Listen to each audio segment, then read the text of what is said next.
Can only women be witches? What did warlocks originally do? And does abracadabra mean anything?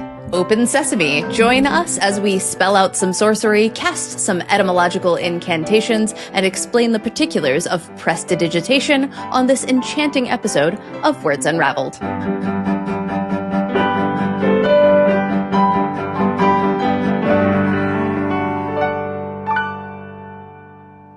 Welcome to another Words Unravelled. I'm Rob Watts from the YouTube channel Rob Words. And I'm Jess Ferris, author of etymology books, including Useless Etymology. And today we are getting magical on Words Unravelled. And I'm very excited to spell out some of the origins we will come across. I guess we'll probably get to whether or not the two types of spell are related during the course of this. But yeah, magical, mystical episode of Words Unravelled covering, all things occult, magical, and what? Sorcery. Yeah, that is a thing. Rob looks at his notes and just says the first word that pops out. But let's start somewhere sensible, though. Let's start with the word magic and where it comes from, because I think it will be surprising to people, because there's another word that people will know that's very closely related to it, I think. Magic in English has always more or less meant what it does today in the sense of influencing or predicting events or producing marvels and hidden natural forces and influencing supernatural entities. But it is ultimately from the Greek magos, which means that it's related to the word mage. What I was getting at was the magi, the three wise men that visit Jesus, take their name from the plural of magus, which is the Latin version of the Greek word you just mentioned. So when we call them the magi, we're calling them the prophets, almost like the sorcerers, really. But we also refer to them as the three kings, the three wise men. And magic, as we do to create words that are associated with a certain thing, is just putting ick at the end of it. So stuff associated with the magi, for example, would be mag-ick. It's actually part of a slightly larger phrase, which is ars magica, which means the magic arts. So the arts associated with magi. The magi, too, were, depending on whom you're, reading about, a tribe of Median and Persian people, but also more specifically the religious specialists that were associated with the disciplines of astronomy and astrology and alchemy and dream interpretations and other esoteric knowledge. The three magi that we know from the biblical story, yes, but also a larger group of people who are affiliated with this type of discipline. Magicians, ultimately. We have various words for people who practice magic, don't we? I mentioned one when I just blurted out the word sorcerer earlier. Sorcerer! Mm-hmm. Sorcerer is a funny word because it's sort of heavy on redundancy insofar as it could just be saucer, but we say sorcerer because it's from the French sorcier. But we stuck an extra ER on the end of it because for some reason we don't like sorcier, but it does mean a practicer of sorcery. But the French word for fate and for fortune is sort, which is S-O-R-T, and a sorcerer or sorcier is essentially a practicer of fortune. That was true for the Latin root too, which also was a word for a lot, like drawing lots. And in medieval Latin, the term sortiarius was used for someone who tells fortunes by casting lots, which is also called sortition in English, which is used for entirely mundane purposes, like the random selection of people in juries as well. Interesting. You mentioned juries as well, because conjurer is related to the word juror, right? It means swearing together. Conjurer means. We call jurors because they swear, they get sworn in, don't they? Yes. That's kind of been an interesting journey too, because in like the word conjure originally meant to command or charge someone by an oath, and it meant that for a good long time. And it was the way it was associated with magic is a little curious, because originally we have this notion of practicers of witchcraft, which that's the older word for magic practice in English, and wasn't associated particularly with one gender or the other. But the magical meaning of conjure is from the idea of conspiring with demons and spirits. To conjure a demon or spirit originally meant to bind or charge or compel it. And there are many like legal documents from the 1500s and whatnot explaining that like conjuration is using prayers and the powerful name of God to compel the devil to speak or act.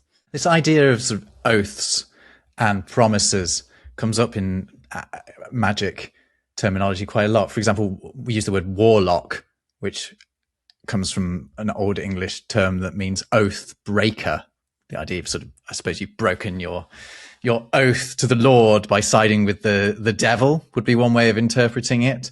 But there was also this other Old English word that was a word that I really like, was a word lawger or lawyer. Word liar. Yeah, exactly. So the lock at the end of warlock is related to the word lie. It shares this same Germanic root. And the war, actually the German for true is still wahr, spelt with a W. And Old English had a similar word meaning true. So yeah, literally like a true liar, a truth liar is what a warlock is. Just to explain, we got from oathbreaker to warlocks as male witches or sorcerers because the same Old English word was used to describe the devil. And by extension, someone who was in league with the devil or practiced devilish witchcraft came to be known as a warlock. There's quite an interesting note in the OED about this that says that it's a Scottish word, as in it was more popular in Scotland, but it's one of the many words from Scottish dialect, or Scots as well, that is popularized in England by the writings of Walter Scott. Yes. Who wrote an awful lot about Scotland, gave us another word that I will mention a little bit later on if we get round to it. But while we're in this vein, I think of warlocks as basically being male witches, and witch is a word that we really need to get into. We absolutely do. By the way, Walter Scott comes up a lot in this because he ended up writing a lot about magical beings and things in the process of pulling out historical fiction in his era. You know, he was writing about the medieval era and made it very popular among people of his time. And so he became sometimes known as the great magician and things for his ability to conjure the past through historical fiction and such as well, which is very fun. He comes up a lot in the descriptions of these words and the origins because he wrote about them so much. Keen antiquarian. But tell us about witch. Witch. Okay. So the Old English word for a woman who practices sorcery or witchcraft was Wicha, and it was a feminine form of Wicha, which is the word for a man who practices sorcery or witchcraft, and that's where the name of it's spelled like Wicca, which is the modern nature and occult centric religion and spiritual practice, and it's basically the Old English word for a male witch, or also presumably a gender neutral witch, and it was the non-gendered word for male and female practitioners until like the 1600s. Yeah, and obviously we talk about Wiccans, that's from Wicca, the modern pagan thing, but that they've literally just taken that Old English word to give it a sort of ancient feel, even though I think paganism maybe even harks back even earlier than the Anglo-Saxons sometimes.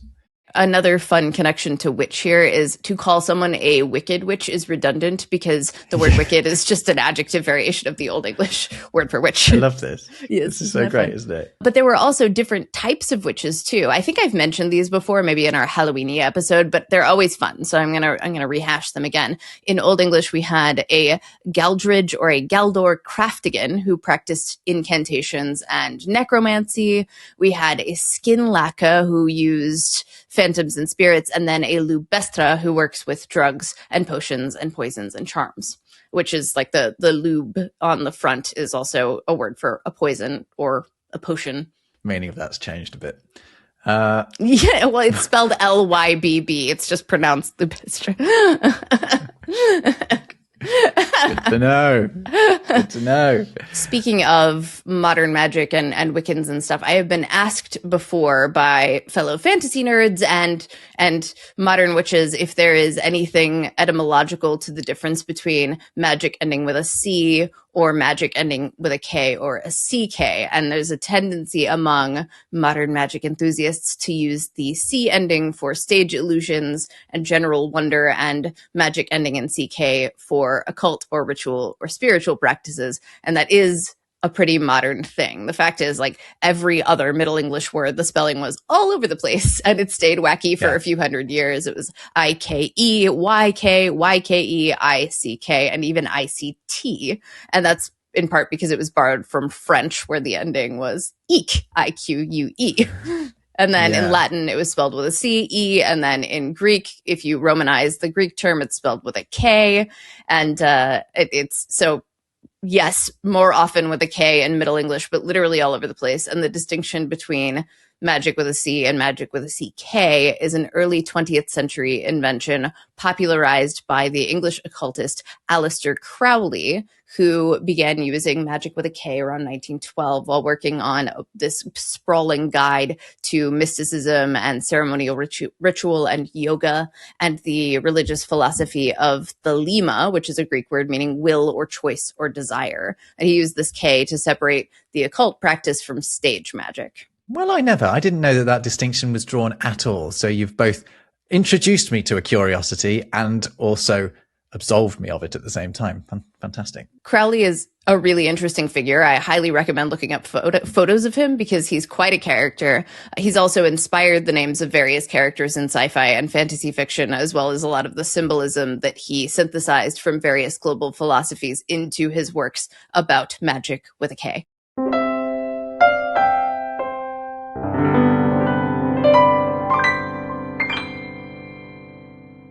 What do we know of other words for magic? Stuff like, enchantment, incantation? Those are basically the same word. Yeah, they are, aren't they? They're basically about singing, aren't they? Yes. Essentially. Charm, related too. to the words chant. Charm as well. Wow. But different route. So tell us about enchantment and incantation first. Well, I mean, they both come from the Latin cantare, meaning to sing. I mean, this comes up quite a lot, this verb, because we talked about cant language, which is slang of sort, but it comes from the idea of, singing. When we talk about chanting, we're invoking that same Latin word. So enchantment, incantations, basically doubling up by saying, you're singing a thing to make a thing happen. Right. And that's happened even in Latin. Incantare meant to bewitch or to cast a spell upon. So this is a very old idea associating singing with casting magic. Charm, by the way, is from the Latin word carmen, meaning song or verse or religious formula or enchantment. We see a related word in pieces like Carmina Burana, which is also related to the word charm. That's a big song collection, which is kind of fun. And at first, a charm was a chant or a spoken verse that was believed to heal or protect or compel or curse or whatever else. But Edmund Spenser used charm for an object that protected its wearer in The Fairy Queen, which is one of our first recorded instances of charm as an object rather than a song or a spoken phrase. Other words like wonder. Wonder's an interesting one. Ooh, tell me. I don't have this one. Well, it's interesting insofar as it's a mystery, and we do like a mystery. It's common to Germanic languages. I mean, we know German has Wunder, when we talk about a Wunderkind or whatever, that it just means miracle in German. In English, it just meant miracle as well. Dutch has Wunder as well. I'm sure I'm pronouncing it wrong. It might be wonder. Swedish has undran. Danish has undren. I'm sure I'm pronouncing those wrongly as well. But the problem is we don't know where it comes from. Before that, we know that all the Germanic languages have this word, but normally we can trace it back to some, Proto-Germanic term, some early common term that they all got it from, and we can have a guess at what that meant. But etymologists have just really struggled to work that out. It just seems that they've all somehow ended up with it, and maybe where it sprung from, nobody knows. We're left wondering about wonder. We're all left wondering about wonder. It is in itself a wonder. Ooh. Well, I mean, that's also quite interesting. What you're hitting on there is that the idea that you can wonder, something can be wonderful, something can be a wonder, but you can also be filled with wonder. Mm-hmm. Those are all really distinct senses. They are, but they all come from the same place. It's all the idea of, wonder is the state of having witnessed a wonder, which is a miracle. It's as simple as that. And the word miracle is basically the Romance language equivalent of wonder. Is from Latin miraculum, which is an object of wonder. Is it related to the word mirage? Well, it might be if you go back to sort of at the root sense, maybe the root of miraculum, which is mirus, which means sort of something wonderful. Let me double check. Although I also wonder if it's about seeing something, because like the Spanish for to see is mira, isn't it? So I wonder if it's to do with that. Mirage is either related to mirror or miracle, and we're not sure which. Mirror as in like a reflection. Yeah. Which would make sense, right? Because that's what they tend to be, isn't it? They're actually mirages are reflections of the sky. I'm reading too that the Arabic, there's this very similar Arabic word, which would make sense given the contexts in which we see mirages, but apparently it is unrelated because the Arabic word means ladder or stairs, and the resemblance seems to be kind of a coincidence.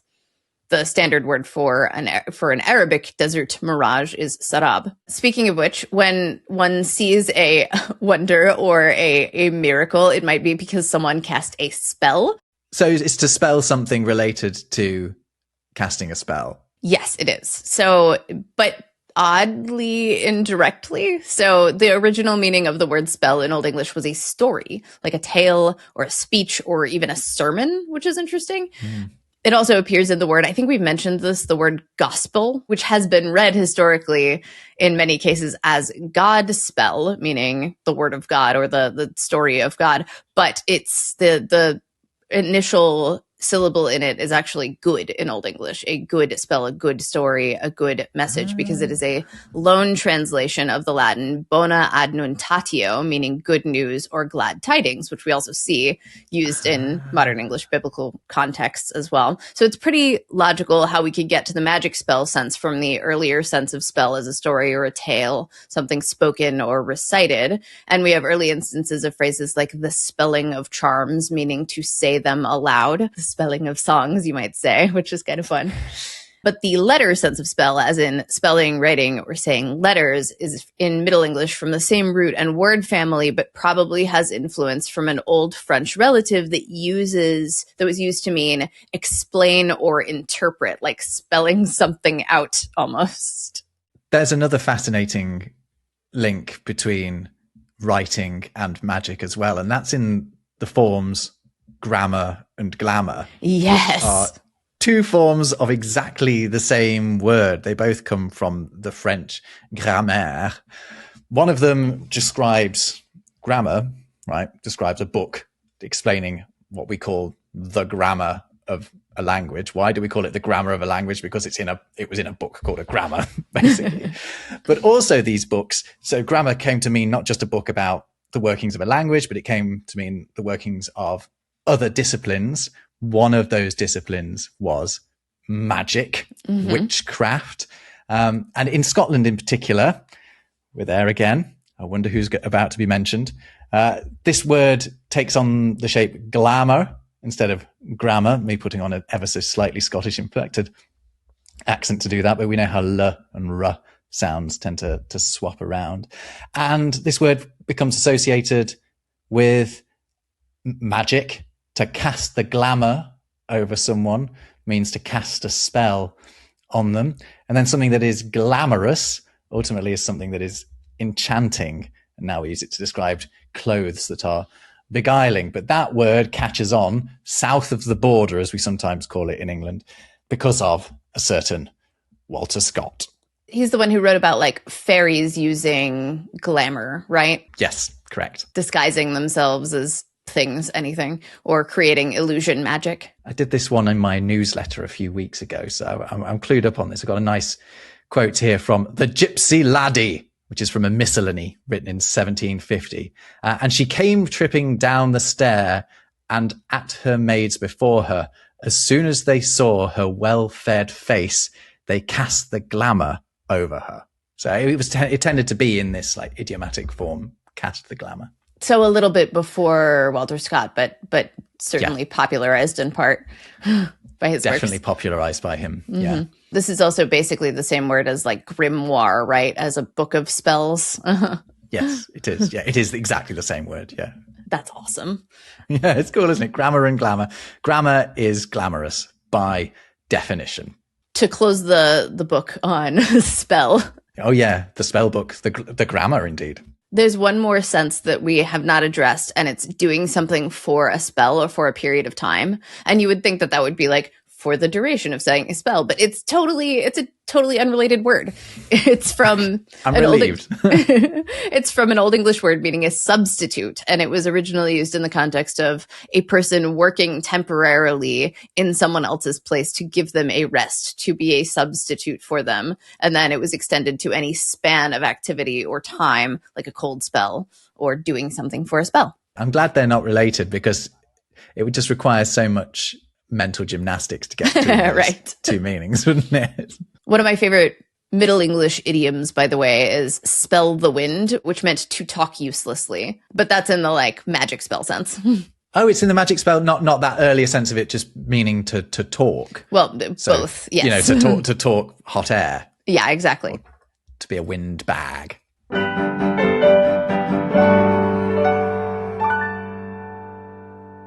Wiseacre is an interesting word with a magical origin, like calling someone a wiseacre. Yeah, again, I don't associate it with magic. Not at all, right? So now it means a person who acts like they know everything, right? And it's a sarcastic word.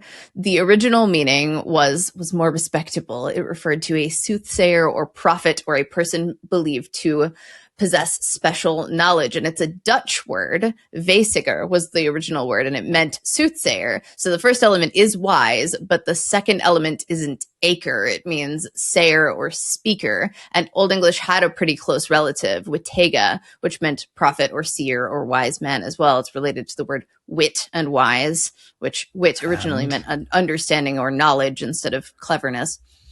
So this Dutch word gets folk etymologized into acre over time, probably because the spelling went all haywire in early modern English, and it was shifted first to wise-aker,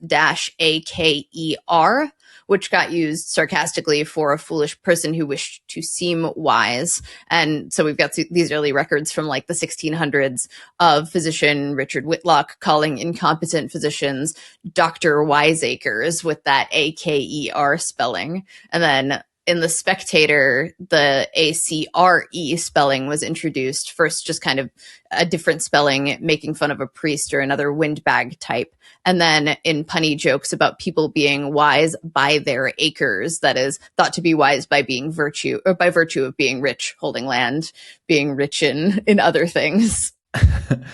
I can't believe we got to wiseacre before we got to wizard. Oh, yeah, we should probably go back to that, huh?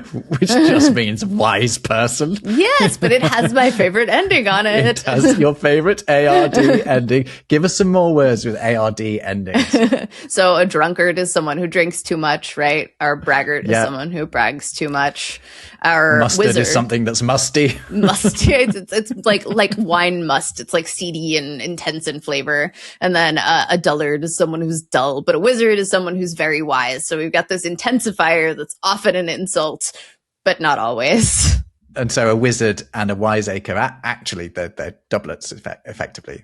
The word wizard wasn't really used until the 15th century. So it's a little bit later than these other words for magic users that we've been talking about. When I think of wizards, I always think of Merlin. And specifically, I think of him from the Disney Sword in the Stone. So I did look up where the name Merlin comes from. It's a Geoffrey of Monmouth invention insofar as he Latinizes a Welsh word to create Merlin. So he calls, in his telling of King Arthur, he calls Merlin Merlinus. Merlinus is actually his interpretation of the Welsh name Merddin. Merddin was a famous bard, a Welsh poet. Does that have any relation to names like Mervyn and Marvin? Well, that's a good question, actually. So it's spelled Myrddin. Of course it is. Terribly Welsh. Is it related to Mervyn? Maybe. Mervyn? I wonder. I mean, the thing with names is it's tricky, isn't it? Yeah. But there will be an answer to that. I just don't know it, Jess. I'd say the oldest magic person that I could think of would probably be in terms of like Western history would be an oracle, right? Ooh, that's a good one. What does that mean? Greek oracles weren't called oracles. They were called chrismi, or they were sometimes called madis. So that would be the first one of those means to declare or to proclaim, and the other one meant seer. And then the Romans picked up oracles as well. These are the like people who were vectors for divine messaging, and were often people who like stayed doped up in temples and things all the time, or observed those people. And but in not doped up, they weren't doped up, they were inspired by magic spirits. Right, with that spire bit being an important part of that, right, because of the breathing in of both the spirit and the drugs that gave them the inspiration. Yes, and fumes.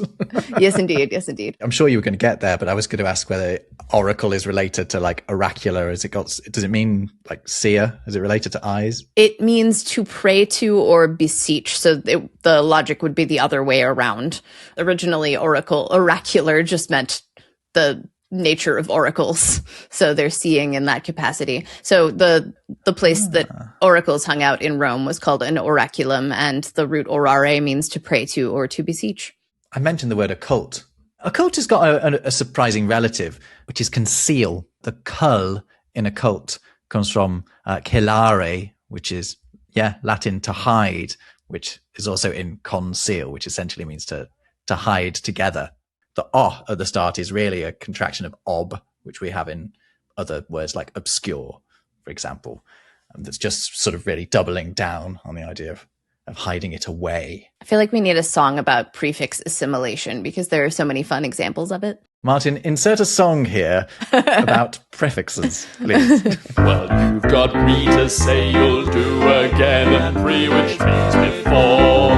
With this I'll never disagree. Do I have to do some more? Sub means under, not means not. The rate of these just feels non-stop. And miss means bad or wrong, it's true to say. That's enough. Oh, that's excellent. But the root that you were talking about is also, you said conceal, right? Yes. But it's also related to words like cellar and ceiling. That makes a lot of sense, doesn't it? So a cellar is essentially a concealed bit of your house? Yes. The ceiling is the bit that hides you?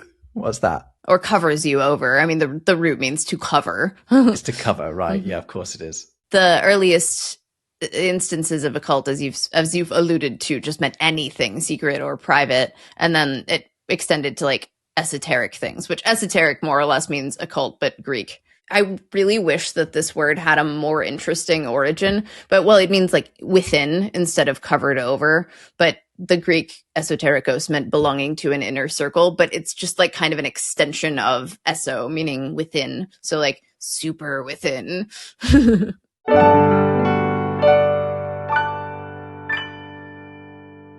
I've been looking into magic words, if you'd like to go there, as in, what's the magic word? It's abracadabra, not please. Yes, Sorry, I was brought up being told that it was. But that's we have one these of them things like, anyway.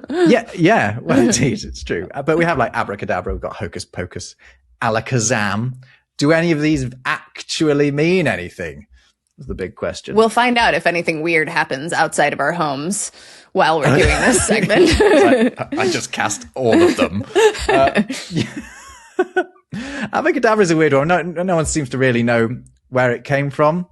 One of them is a word that you introduced me to as a possible source of it, which is abecedarius.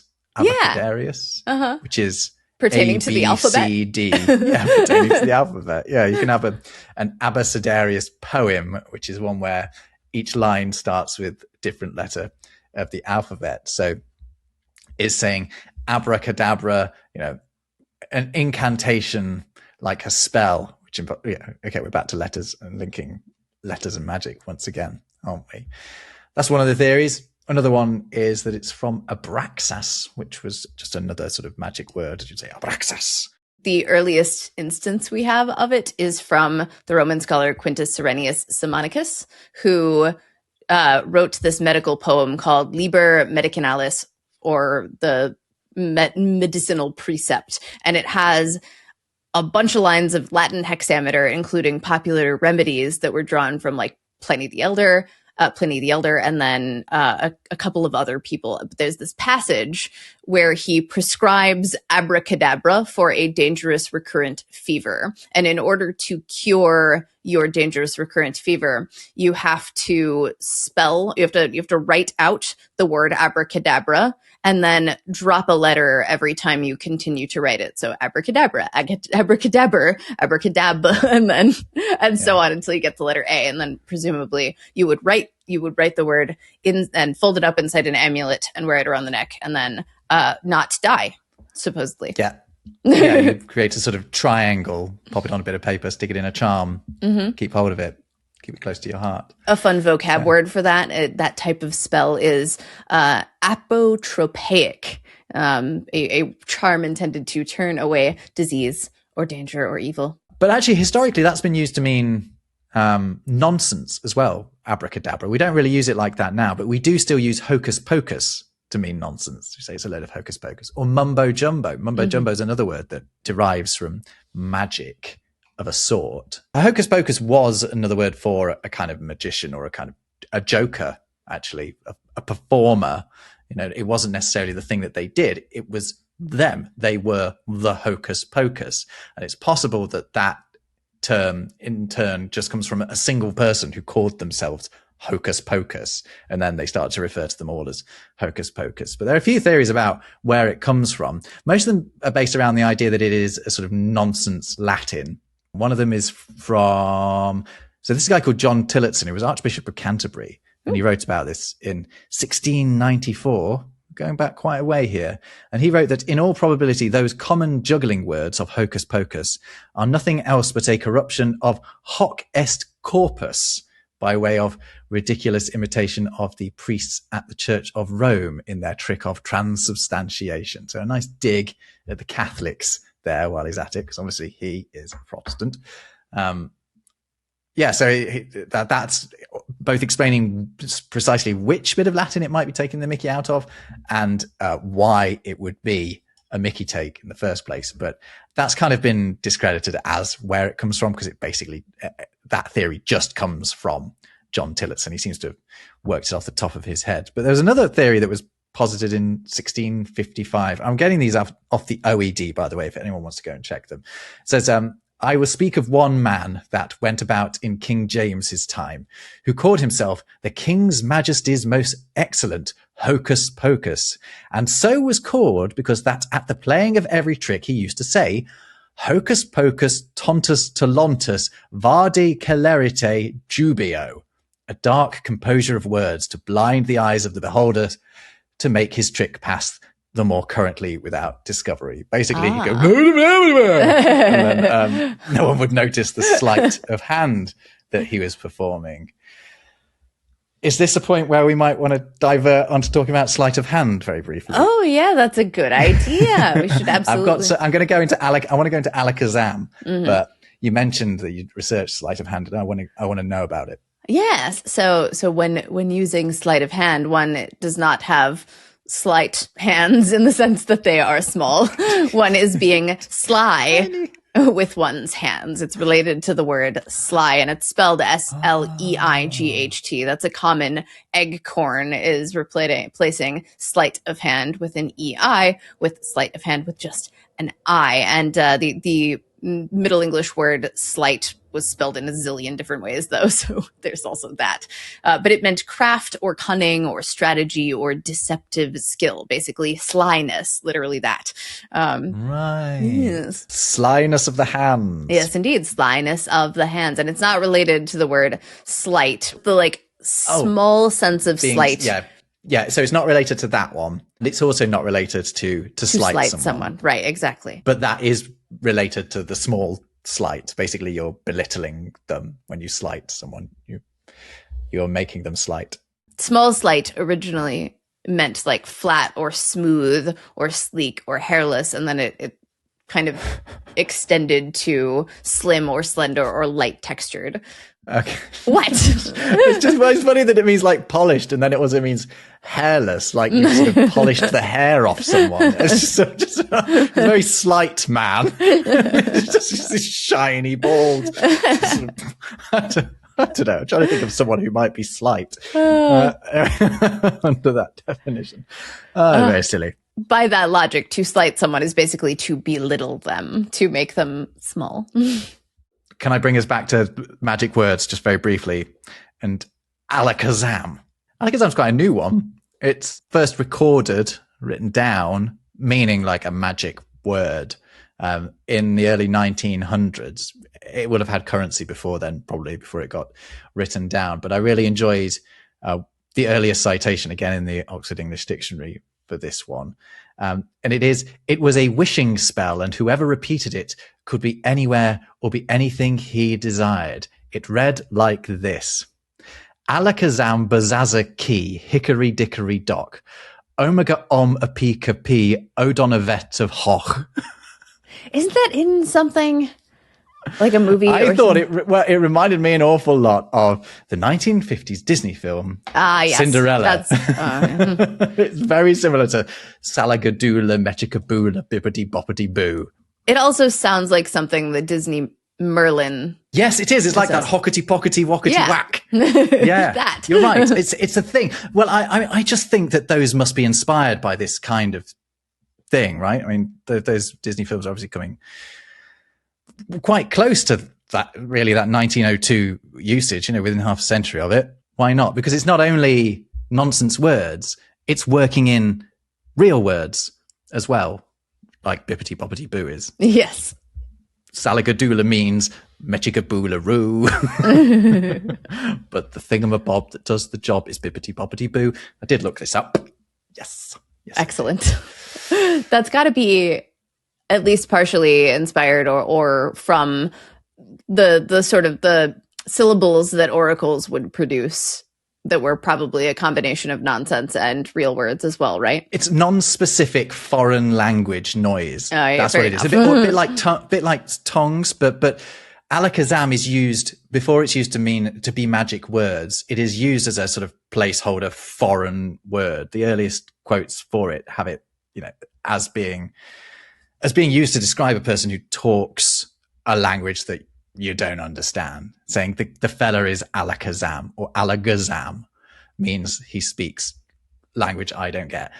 Probably a slight on Arabs, probably. Yeah, I would, something like who that. Might be using the syllables Allah quite a lot, reasonably.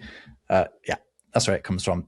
And also, I do think that these abracadabra, Alakazam, they have this sort of Eastern feel to them quite deliberately. Much in the same way that mumbo jumbo is a corruption of an African term, right? Yeah, Mama Jumbo, yeah, which was not a magician, but sort of a demon of sorts that would punish women who had argued with their fella, basically, would publicly shame women.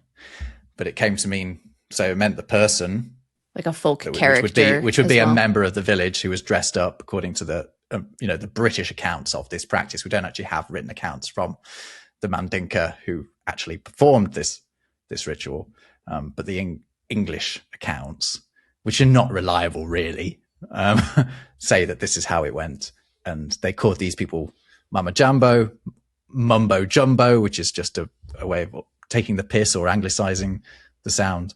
And then it becomes, nonsense because they think this is superstitious nonsense. And then we refer to stuff that is nonsense as mumbo jumbo.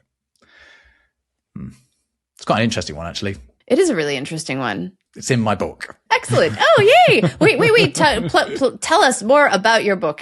Well, I don't want to reveal too much because I've only just finished writing the thing. But sometime in 2027, people will get to read it. And it's about words around the world, right? I mean, if you Google Rob Word's book, you probably find it. Excellent. But yes, it is. It's about words that we have borrowed from cultures all around the world. But I'll save the big reveal for later when I've had more sleep.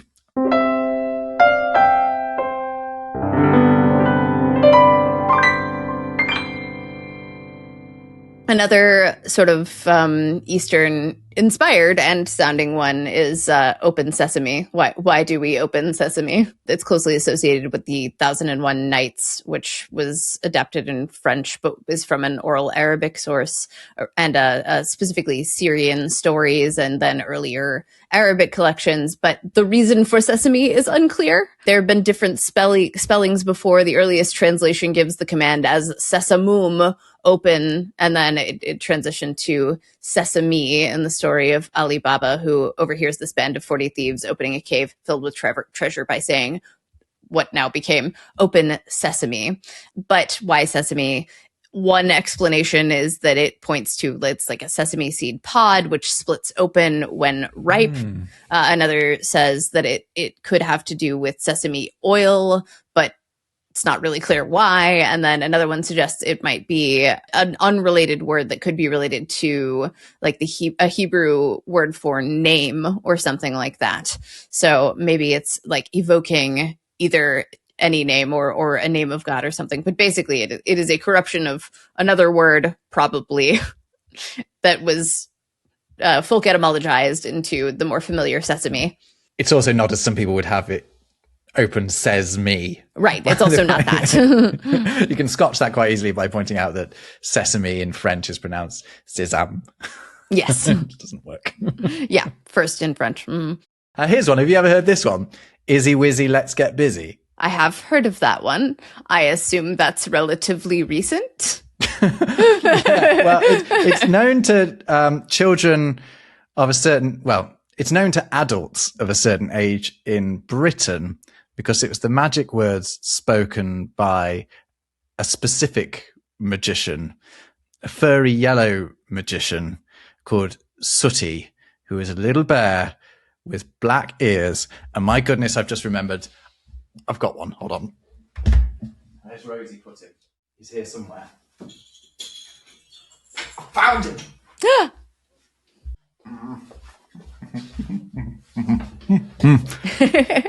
Would you like to meet Sooty, Jess? I would like nothing better in the world than to meet Sooty. Ah, he's perfect. He's adorable. He's adorable. He would say hello, but Sooty doesn't speak. What's that? What did Sooty say? He said he's got a terrible speech impediment, unfortunately. That's why he prefers not to speak. It's okay, Sooty. He's adorable. So this is a key character from my childhood, by the way. Oh, excellent. Sooty, yeah, little bear, with Matthew Corbett was his owner, who inherited Sooty from his dad, Harry Corbett. And yeah, generations of British kids watched this silent little bear on telly. But he did do magic. He had a magic wand, but it would be Matthew or Harry that would say, Izzy Wizzy, let's get busy. And that's so cute. I didn't know that one at all. That's adorable. Yeah, I mean, at the time, I didn't think Izzy Wizzy, let's get busy had any sort of sexual element to it, but now it sounds that way, doesn't it? Well, like the adult. I don't think that's Sooty's fault. I don't think that's what Sooty meant. Sooty didn't mean that. That's more sweep behavior. Don't get me started on sweep. What is sweep? Another character? Yeah. Sweep was a dog who also didn't say very much, but just went. Really tedious to be around, I'm sure, but absolutely my favorite. Do I have a... Oh. Right, we can cut all of this out.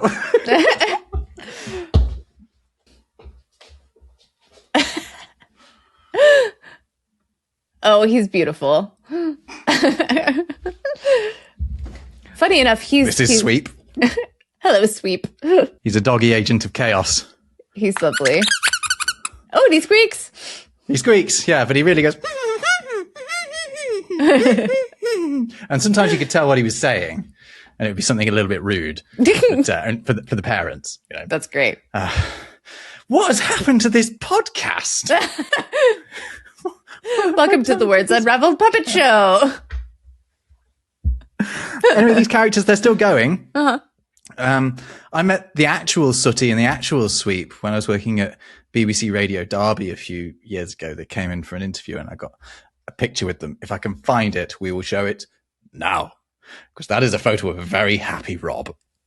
Excellent. That's beautiful. Stupid tangent. Oh. I had one more magic word.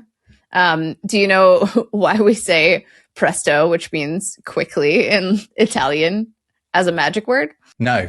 I mean, other than like making it makes the thing happen faster than it would otherwise have happened. That is really it. It used to be paired with other words. Like you would say presto, be gone, or presto, away to things, but then it just got shortened to presto. Hey, presto. Yeah. Yeah, exactly. Mm-hmm. Yeah. I can close on prestidigitation and legerdemain if you'd like. You can close on those because I had no idea what they mean. I don't want to have to try and say them, but I am interested to know where they came from and what they signify. I should start with legerdemain because that's the more straightforward one. Legerdemain means sleight of hand or conjuring or skillful deception, and it's a French phrase just squashed together to make right. Legerdemain, meaning light of hand or quick of hand. Basically means the same thing as sleight of hand, but French. And we pronounce it in this sort of obnoxiously English way. Legerdemain. That's awful. But it's been around for quite some time. Like it's been in English since Middle English, so it's quite an old word. Prestidigitation is kind of a funny one. A prestidigitator is the older form of the word. It's a person who uses sleight of hand, particularly like skillful fingers like sleight of hand. And the earliest prestidigitator was Jules de Rovere, who coined the term in 1830. And he wanted a grander professional title than earlier French words like escamateur, who is a conjurer who makes objects disappear, and a physicienne, a term for performers who presented tricks like demonstrations and of natural philosophy and physics and things. He wanted to associate it with its noble origins. So he made a word that combines that same root we see in presto, like preste in French, where the preste means quick or nimble, and then the word digitus, which is Latin for finger. So together we get someone who is quick with their fingers. It does have Latin roots, kind of. It has a Latin predecessor. The Latin prestigiator meant a juggler or a trickster or a deceiver, and the term prestigiae meant tricks or deceptions or illusions, and is related to the word prestige, which we also see used in magical contexts. So when we talk about something being prestigious, what are we really saying then? So the earliest recorded sense of the word prestigious was practicing illusion or juggling or deluding people, being like full of tricks. And it appears to have been derogatory until the 19th century. And the idea, it was more positive. It was like having a dazzling influence. It was ameliorated to imply someone who has the illusion, but like perhaps the earned illusion of grandeur. Initially, we have prestige recorded as like the illusion of one's personal merit, like a flattering illusion. And then it twisted into a reputation for excellence or importance or authority, apparently earned. Glorious. On that prestigious note, we should draw this episode to a close. Yes, presto, endo. Thank you for joining us on another Words Unravelled. We'll see you next time for a little more word magic.